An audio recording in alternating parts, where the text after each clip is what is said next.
If you're about to spend a load of your hard-earned money on a garden room, you need to watch this, right? I see this popping up all the time now. So I'm various groups on Facebook. So I'm on the builders group. Somebody's posted a garden room that they've gone around to look at, and they've been asked to rectify by the customer. The customer is an electrician, from what I can gather from the thread. So he's in the trade. I'm assuming he thought it wasn't going right from the start because he took photographs, and the guy shared these photographs. I've blurred out the names just to keep everybody's privacy. But if you look at the build, right, so the floor's sinking.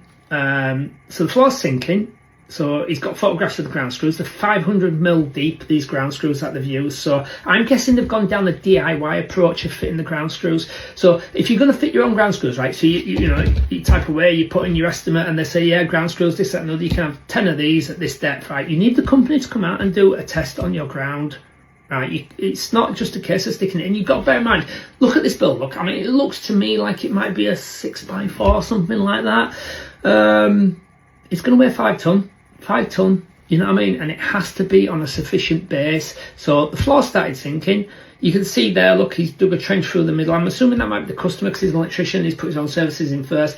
And the ground started to collapse around the trench. So it's not being backfilled properly, basically, and the ground screws aren't deep enough.